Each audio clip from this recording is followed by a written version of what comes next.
Qu'elles aient lieu à la maison, au travail ou dans la rue, les violences ne sont pas une fatalité. Jamais. Avec cette marche, nous affirmons notre exigence d'un monde dans lequel les violences n'ont pas leur place. Les femmes et les enfants, aujourd'hui victimes de violences, peuvent être protégés. Les femmes et les enfants en danger peuvent être mis en sécurité. Les criminels doivent être sanctionnés. Avec cette marche, nous souhaitons rappeler que c'est notre droit fondamental de vivre à l'abri des violences. Ce droit est chaque jour bafoué dans une indifférence qui nous sidère. Avec cette marche, nous voulons faire entendre nos voix dans chaque famille, entreprise, administration, quartier, école, hôpital et association. Dans tous les espaces de vie, la question des violences doit être posée et traitée. Avec cette marche, nous portons la voix de toutes celles qui, parmi nous, cumulent les violences en raison de leur situation de handicap, de vulnérabilité, de leur âge, de leur origine sociale, de leur statut de migrant, de leur orientation sexuelle, de leur identité de genre, ou parce qu'elles sont racisées. Avec cette marche, nous souhaitons porter la voix des milliers d'enfants victimes ou co-victimes de violences. Nous dénonçons les décisions de justice qui relaxent les pédocriminels en bafouant les droits les plus élémentaires des enfants. Avec cette marche, nous portons la voix de celles qui ne peuvent plus parler, celles qui ont été assassinées parce qu'elles étaient des femmes. Nous n'arrivons plus à compter les cas où les féminicides auraient pu être évités.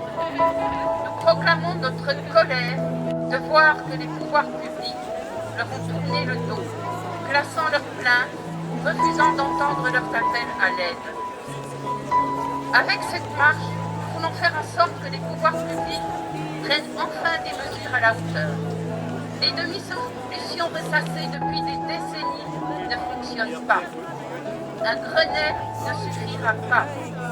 Le gouvernement doit passer à la vitesse supérieure et débloquer 1 milliard d'euros pour financer des politiques publiques qui touchent l'ensemble de la population. La société est prête à se mettre en mouvement contre les violences. Il manque aujourd'hui la volonté politique et les moyens. Les solutions pour faire sortir la France des violences existent. Mieux, elles sont connues et reconnues. Les associations de terrain en parlent sans cesse. Parmi elles, formation des professionnels à détecter les violences et à réagir de manière efficace. Ouverture de places pérennes d'hébergement dans des lieux dédiés. Démultiplication des ordonnances de protection et systématisation des bracelets électroniques pour les compagnons violents condamnés. Campagne de communication continue et nationale sur le modèle de celle que l'on a connue pour la sécurité routière. Prévention obligatoire et systématique à l'école. Obligation faite aux entreprises de prévenir effectivement les violences sexistes et sexuelles au travail et de protéger les femmes victimes de violences conjugales. Nous marchons pour exprimer notre force, notre colère et notre détermination. Nous sommes déjà des milliers et nous voulons en finir avec les violences sexistes et sexuelles. Je me lève en chantant et le soir je me couche en dansant. Le matin je me lève en chantant et le soir je me couche en dansant.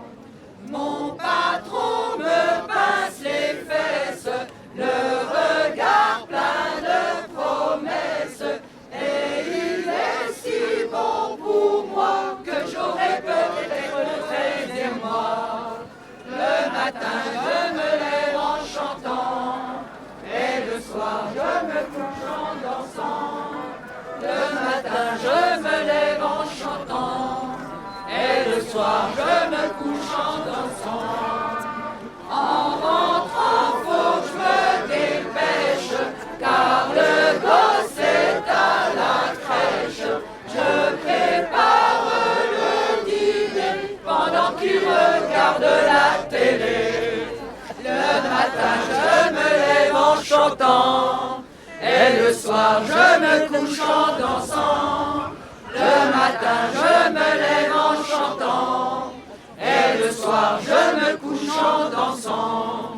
Mon mari encore s'inquiète qu'à 10 heures je ne sois pas prête, car depuis qu'il est couché, il n'attend plus que moi pour baiser. Le matin je me lève en chantant, et le soir je me couche en dansant.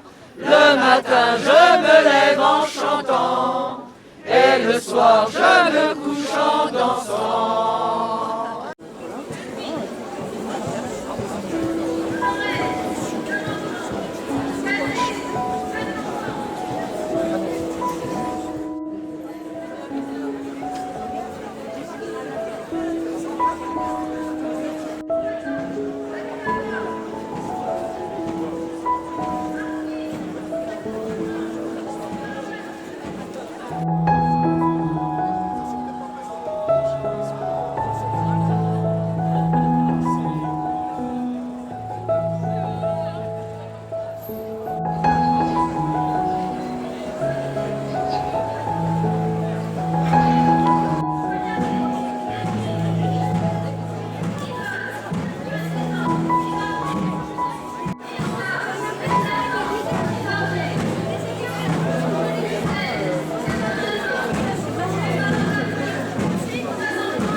Dans notre pays, des femmes sont victimes de violences psychologiques, verbales, économiques, administratives, médicales, physiques ou sexuelles.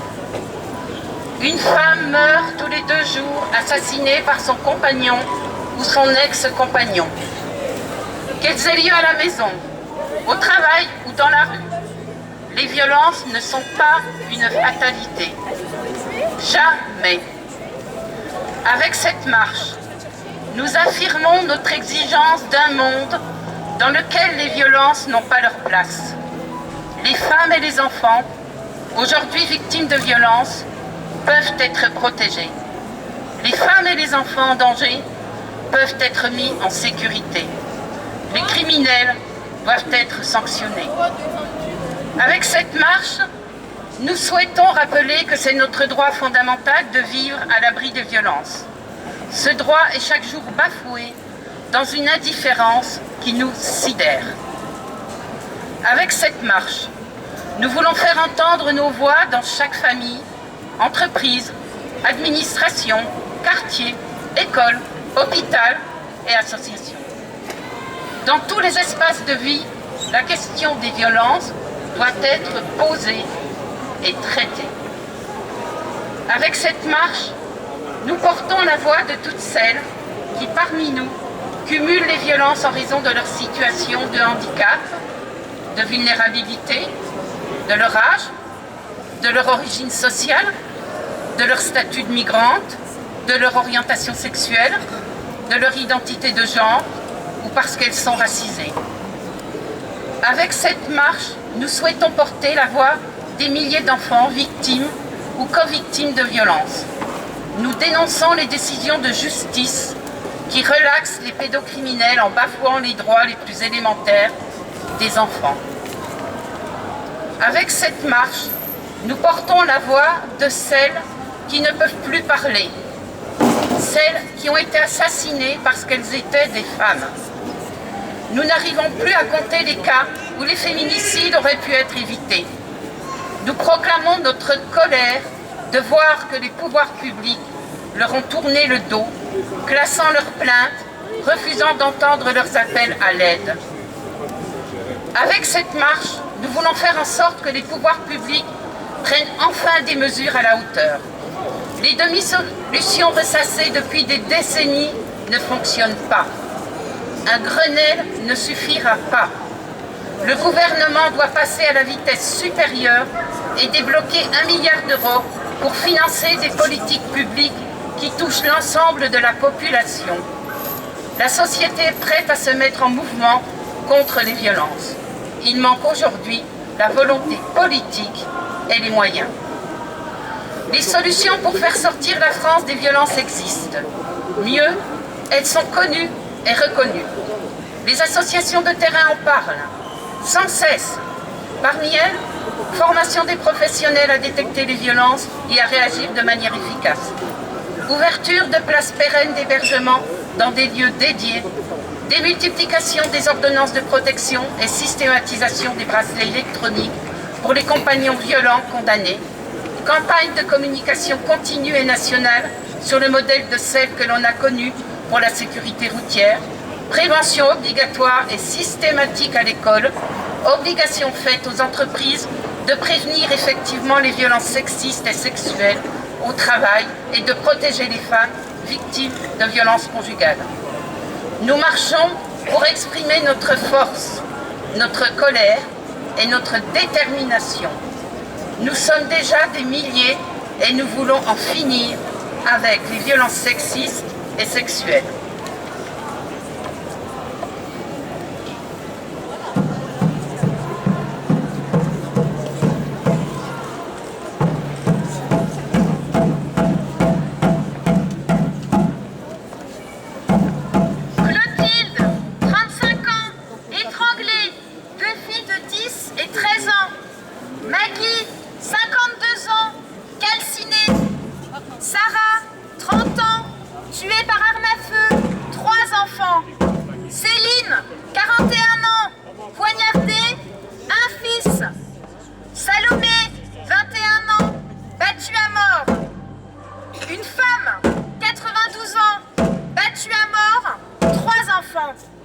Aurélie, 50 ans, battue à mort. Morissette, 76 ans, battue à mort. Monique, 72 ans, tuée par arme à feu. Johanna, 27 ans, poignardée. 3 enfants de 2, 4 et 6 ans. Shafia, 53 ans, battue à mort. 2 enfants. Audrey, 27 ans, poignardée. Gracieux, 39 ans, poignardée. 4. Jadis, 30 ans, poignardée. Une fille de 18 mois.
peut rien si elles ont des seins. Toi, il n'est pas un assassin, il veut simplement apprécier ce que la nature met sous son nez. Mais c'est pas grave, c'est juste une femme. C'est juste une femme à saloper, juste une femme à dévaluer. Je pense pas qu'on doive s'en inquiéter. C'est pas un drame, c'est juste une femme. Petit ami, petit patron, petite pointure, petit pouvoir, petit cheffaillon, petite ordure, petit voisin, petit professeur, main baladeuse, petit curé, petit docteur, parole visqueuse, entremetteuse. Il y peut rien si ça l'excite. Et qu'est-ce qu'elle a, cette hypocrite? Elle devrait se sentir flattée qu'on s'intéresse à sa beauté. Mais c'est pas grave, c'est juste une femme. C'est juste une femme à humilier, juste une femme à dilapider. Je pense pas qu'on doit s'en offusquer. C'est pas un drame, c'est juste une femme. Petit mari, petit soupçon, petite incartade, petite plaisanterie de salon, petite rigolade. Fermez les yeux, on n'a rien vu, petite souffrance. Et trembler qu'une fois de plus, il recommence. Inconvenance. Quoi, si on peut plus plaisanter, on n'a plus qu'à se faire couper. Non, c'est vrai, il n'est pas un monstre, et c'est l'épouse qui prend la honte. Mais c'est pas grave, c'est juste une femme. C'est juste une femme à bafouer, juste une femme à désespérer. Je pense pas qu'on doive s'en séparer. C'est pas un drame, c'est juste une femme. Mais dès qu'une femme, messieurs, mesdames, est traitée comme un paillasson, et quelle que soit la façon, et quelle que soit la femme, dites-vous qu'il y a mort d'âme. C'est pas un drame, juste des femmes. C'est pas mal, hein?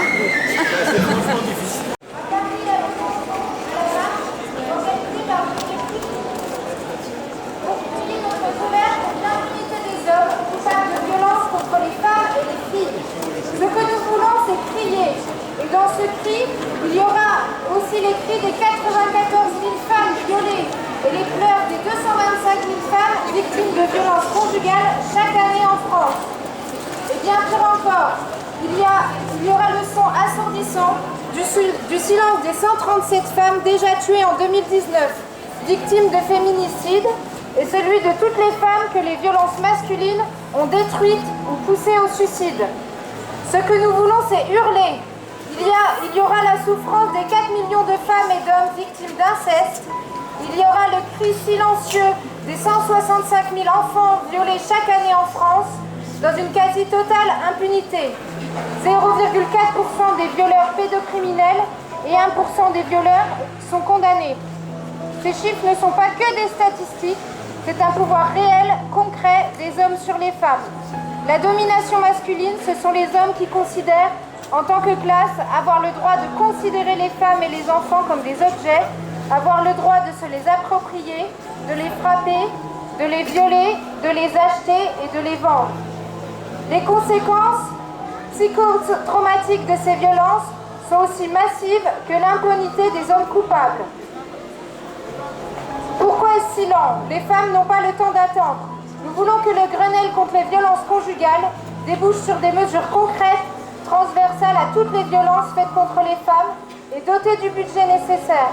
Nous voulons que la grande cause du quinquennat signifie politique publique ambitieuse, avec une méthode, des mesures, des moyens, ainsi qu'une évaluation systématique et transparente des dispositifs mis en place. Contre toutes les violences masculines, contre toutes les violences, en particulier celles que commettent des hommes sur des femmes lesbiennes, des femmes victimes de racisme, des mères, des filles, des femmes parmi les plus précaires, des femmes en situation de handicap, pour l'universalité des droits fondamentaux des femmes, contre le système prostitueur et porno-criminel, nous marchons aujourd'hui.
Dans toutes les maisons, 32 ans, les femmes poignardé, ont 4 du enfants de 1 à 2 ans. monde relégué. Laura, Levons nous, tremblez. femmes esclaves, et brisons nos entraves. Debout, debout, debout. Seules dans notre malheur, les femmes, l'une de l'autre